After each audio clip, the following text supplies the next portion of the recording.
Saat ini masih banyak ISP yang telah terlanjur membangun jaringan fiber optik dan memiliki pelanggan, namun belum memiliki izin jartaplok lokal.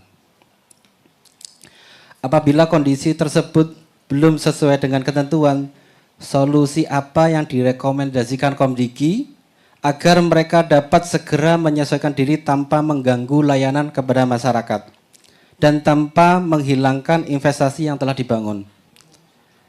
Dan apakah Komdiki memiliki pedoman atau skema kerjasama dengan perusahaan yang telah memiliki izin jartaplok?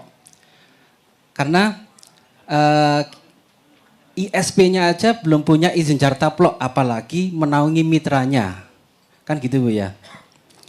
Dan pertanyaan kedua, kami sudah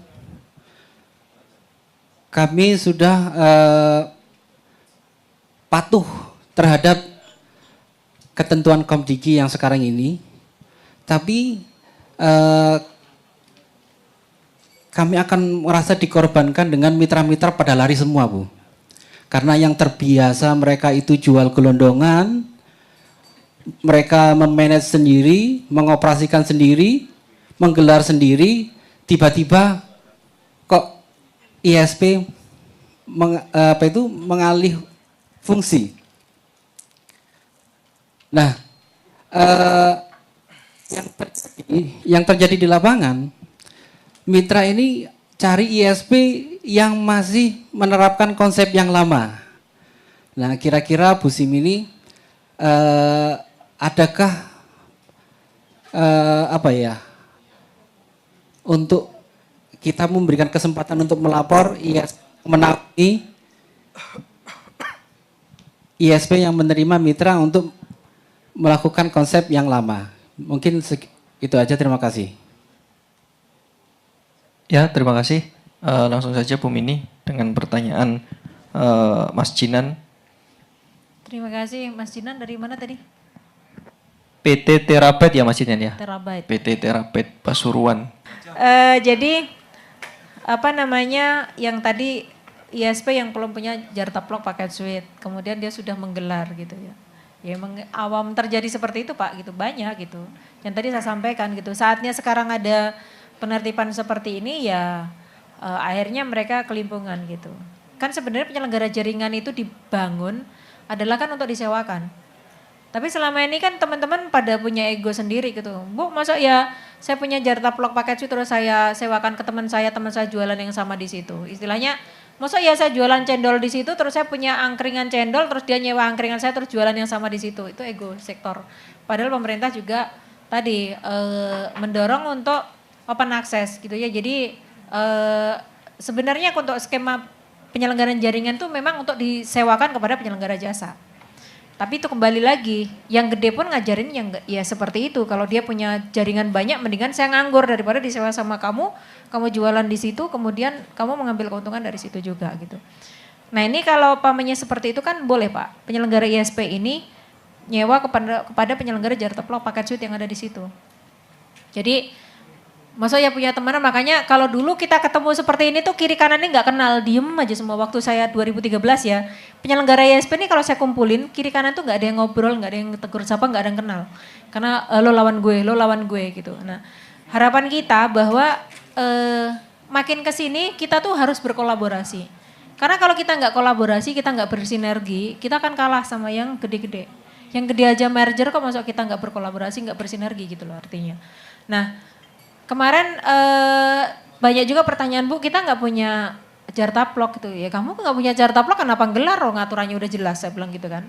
Nah artinya saatnya Bapak Ibu memang tidak punya jartaplok terus melakukan pengurusan izin ISP, jualan, gelar. Itu kan seharusnya sebelum itu waktu ULO berarti kan sebenarnya harusnya nyewa jartaplok dong. Kalau ULO ada nggak nyewa jartaplok untuk layanan ke ininya? Ada syarat seperti itu nggak? Nggak ada. Jadi cuman ini sudah nyala bisa dites bahwa ada upstream gitu ya, tapi downstreamnya nggak di ULO gitu ya. Nah ini saatnya itu seharusnya Bapak Ibu yang nggak memiliki jartaplok seharusnya nyewa. Kecuali kalau masih zaman dulu 2,4, 5,8 ya monggo, nggak harus pakai nyewa jaringan gitu loh. Tapi kalau itu yang lucu juga yang di laporan keuangan, laporan penyelenggaraan tahunan di kita, laporan ISPA gitu kan, gaya dong, nyombong dong. Apa namanya, kelas mel menggunakan apa? FO gitu kan, 2,4, 5,8. Terus ada jartaplok nggak punya izin. Terus sewa jartaplok enggak gitu. Nah tadi nggak nyombong, tapi ini nyombong.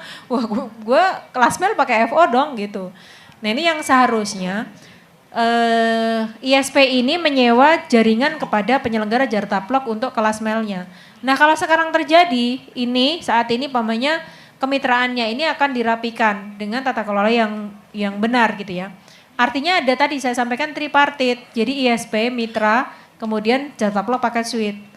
Nah ini nyewa ke sini, nanti perangkat yang ada di sini, perangkat aktif yang ada di mitra itu nanti akan dikerjasamakan dengan paket suite-nya.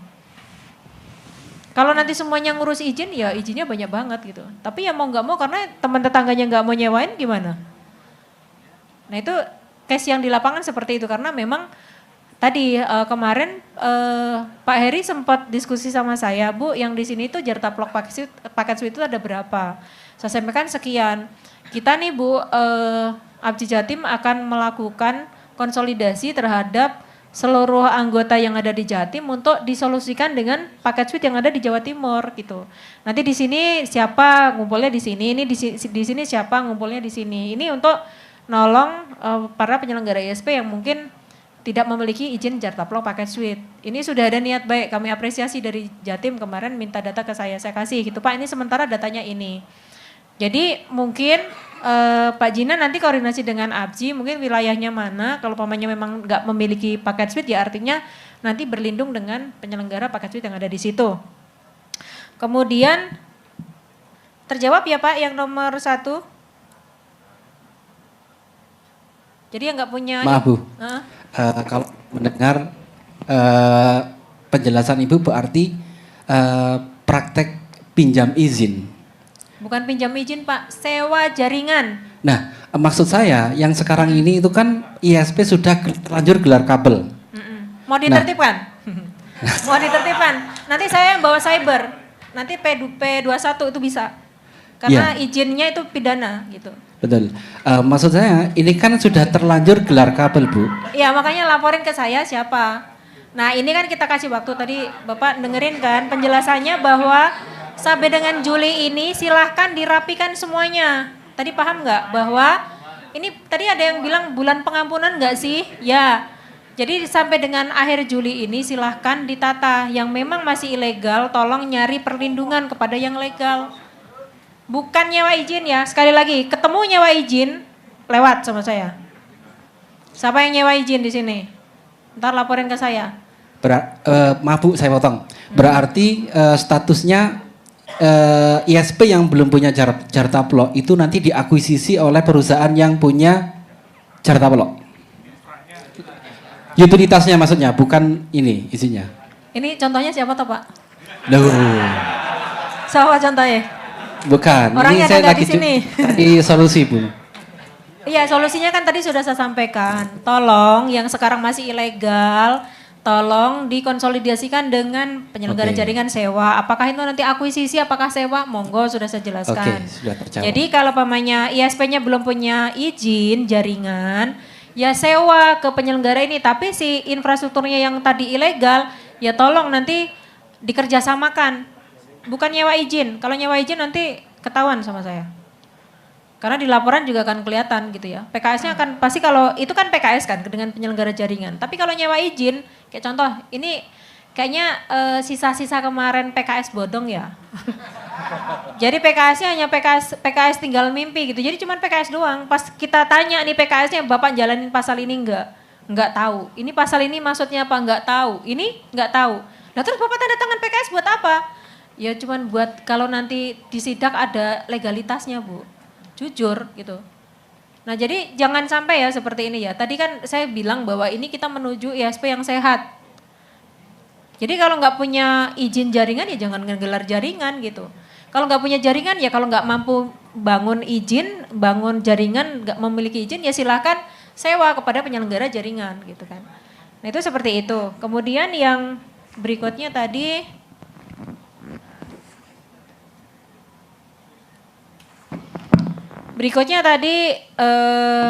kalau Bapak tertib kemudian mitranya lari ke tempat lain gitu ya. Karena tadi contohnya kita sudah membangun segini banyaknya terus tahu-tahu kok ISP mengakuisisi gitu. Ya pilihannya tinggal dua. Kamu mau digerebek atau kamu mau ngikuti aturan. Kalau ngikutin aturan ya sudah kamu berlindung kepada yang memiliki izin. Jatuhnya B2B kerjasama. Tadi apakah pasifnya akan disewakan. Jadi kalau infrastruktur pasif disewakan contoh kabel itu RU ya Pak. RU itu adalah sewa kabel seumur hidupnya kabel. Kenapa seumur hidupnya kabel? Karena untuk menjamin keberlangsungan layanan. Jangan sampai Bapak nanti juga dibohongin sama mitra. Karena apa? Sebulan sewa setiap bulan, bulan besok pindah ke tempat Bapak. Sekarang lagi nggak cocok sama ISP ini, besok gerudukan pindah ke ISP satunya lagi. Inilah yang menciptakan kutu loncat. Kutu loncat ini nggak benar, sekarang bingung nih. Biarin aja kutu loncat, nggak usah diterima di mana-mana, biarin aja tuh. Karena apa? Dia hanya kepingin keuntungannya dia sendiri. Nggak memikirkan orang lain seperti apa gitu. Legalitas mah nomor sekian gitu kan. Nah jadi kalau sewa kabel, RU itu adalah seumur kabel. Contoh nih, kalau pamannya penyelenggara NAP, kemudian dia punya izin jartup. Izin jartup itu di 5 tahun berikutnya dia memiliki bisa mengajukan komitmen untuk SKKL ke luar negeri, untuk internasional. Apakah dia harus bangun kabel dari Batam sampai Singapura? Enggak harus, tapi dia bisa sewa, tapi sewanya bentuknya RU, yakni kapasitas yang 1 pair, bolak-balik, 2 core, itu nanti seumur kabel itu, umpamanya 25 tahun, ya kontraknya RU ada 25 tahun, bukan IPLC. Jadi itu dianggap bahwa itu adalah komitmen pembangunan untuk rute internasional. Sama juga RU untuk yang di dalam antar domestik, antar kota, kemudian juga untuk akses, itu adalah sewa RU yang dimana sewanya adalah seumur kabel. Kamu beli kabel jenis A, ini masa utilisasinya 10 tahun, ya sudah berarti saatnya nanti paket suite itu akan kerja sama mitra itu ya 10 tahun itu dihargain 10 tahun gitu, apa 5 tahun gitu ya. Nah ini untuk apa? Untuk keberlangsungan layanan tadi, bahwa penyelenggara ISP wajib menyediakan infrastruktur sampai dengan terselenggaranya layanan dengan baik. Termasuk menyediakan, termasuk menjaga kualitas layanannya. Ini yang memang tidak dipahami selama ini yang ya sudah mitra itu kemitraan. Saat ini PKS dengan sini karena PKS-nya tadi juga cuman untuk legalitas doang, nggak tahu isinya itu apa. Nanti bulan depan dia pundung sama ISP ini pindah ke sana, di sini ninggal tagihan, sini ninggal tagihan. Nah, terus yang rugi siapa? Rugi ISP-nya. Sekarang Bu, metro saya gimana Bu? Sekarang itu inilah, kamu emang mau nyewa metro lapor ke saya dulu. Sekarang kenapa saya suruh mikir? Saya bilang gitu kan, gitu. Nah, sekarang Bu, metro kita gimana Bu kalau dengan begini? Nah, memang saatnya Bapak waktu nyewa metro diskusi sama saya, kan enggak, saya bilang gitu. Nah itu yang jadi, itu adalah risiko berusaha gitu ya. Saatnya Bapak untung 5 aja, giliran rugi, kenapa lapor ke saya, Bu mitra saya pada pindah ke sana. Tadi mitra harus Bapak Ibu naungi, harus Bapak Ibu berikan kepastian. Kalau yang sekarang pada pindah-pindah kemana-mana ya karena nggak dapat kepastian dari Bapak Ibu. Yang kemarin di lapangan juga saya tanya, Bu saya ini 2 bulan belum dapat kepastian nih mau gimana. Nah artinya gantung, ya kalau ada orang lain yang lebih baik ya dia pindah gitu. Apalagi nanti kayak kemarin blueprint nanti yang akan diakui adalah cuman 180 penyelenggara ISP. Lah itu mitra udah pada berbondong-bondong mau nyari yang liatin yang ranking Indonesia itu. Dia nyari ke sana pada mau masuk ke sana. Lah nanti ngapain juga saya ikut ke sana wong nanti juga kalau ada blueprint nanti itu ISP-nya dimatikan. Nah itu juga ada impact-nya juga gitu. Nah makanya kemarin kita selalu berikan penjelasan kepada teman-teman semuanya. Ini baru kajian, ini belum dijalankan. Makanya bagaimana kita menaikkan tiring kita ya sudah berarti kita harus berbenah gitu. Jadi sebenarnya antara blueprint dengan penertiban ini nggak ada hubungannya. Ya saya aja jadi tadinya saya mau sosialisasi serius terus kena blueprint, jadi saya juga kena gitu. Terus di mana-mana saya ditanyain blueprint, saya ngawur aja jawabnya. Nah nanti Bapak Ibu sekalian, jadi jangan sampai Bapak Ibu tuh tidak menjadi pelindung yang baik bagi mitranya. Segera berikan penjelasan, berikan kepastian. Kalau ada permasalahan atau mungkin ini layak atau tidak, diskusi di ABJI, ada wadahnya gitu ya. Kalau Bapak nggak yakin, ABJI-nya di aja Bu, laporin ke saya, nanti tak bilangin, Pak Heri itu anak buahmu pada gimana sih nggak diperhatiin gitu. Jadi itulah fungsinya asosiasi yang ada di Jawa Timur adalah menjadi rumah Bapak Ibu sekalian. Kemarin di Pantura itu ada grup ISP namanya Pantura, ngundang kemarin. Jadi ada sekitar mungkin 20-an penyelenggara ISP yang dia punya komunitas. Di situ dia kayak di sini bikin komitmen, kemudian dia menyebarkan kuesioner kepada para anggotanya. Ini siapa yang mau taat, siapa yang mau nggak taat gitu. Ada yang terus dia kenapa nggak taatnya, kamu alasannya kenapa ragu, kenapa ini. Dia bikin survei di antara anggotanya itu. Kemudian dari survei itu kita bahas gitu kan. Bu ini teman-teman ternyata dari hasil survei, mereka tuh nggak yakin di sini. Kita buka semuanya, mereka mengeluarkan unek-uneknya, ya sudah akhirnya jadi 100% bahwa yuk kita komunitas Pantura ini akan menjalankan ini dengan baik gitu. Kemudian mereka membuat aplikasi sendiri yang dimana anggotanya itu bisa melaporkan mungkin dari anggotanya yang mungkin menyimpang dengan bukti apa dia laporkan di situ. Jadi dia akan kalau ada apa-apa dia akan diskusikan gitu. Jadi ada ruang diskusi juga di grup tersebut gitu. Nah kemarin itu yang diinisiasi dari ABJI Jabar dari Mas Geri ya. Mas Geri. Jadi kemarin itu mereka buat asosiasi untuk yang ISP Pantura yang dimana kemarin juga ngundang saya gitu. Itu juga cuma bisa nge-zoom dan dari hasil survei itu ketakutan apa dari anggotanya itu yang kita bahas di dalam forum itu gitu. Terus ya akhirnya kemarin mereka mendeklarasikan untuk forum mereka itu menjadi ajang untuk mereka pembagian hasil seperti apa, kemudian ada diskusi-diskusi yang mungkin secara teknis mereka diskusikan di grup itu gitu.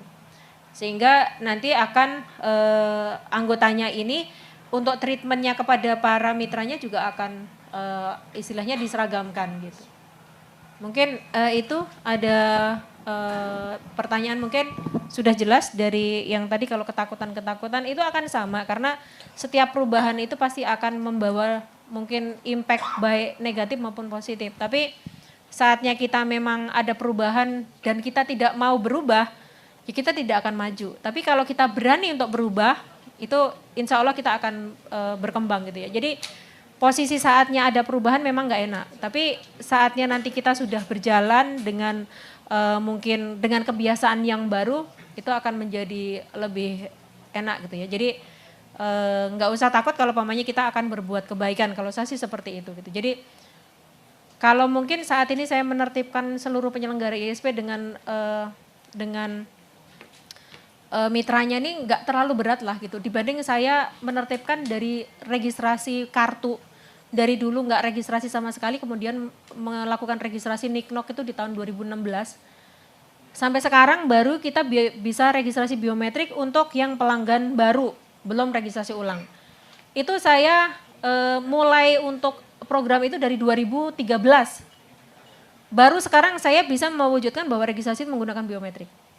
Itu perjalanan yang panjang sekali gitu. Jadi saatnya kita istiqomah bahwa kita memulai dengan hal yang baik, dengan niat yang baik, insya Allah nanti akan sampai dengan ujungnya gitu.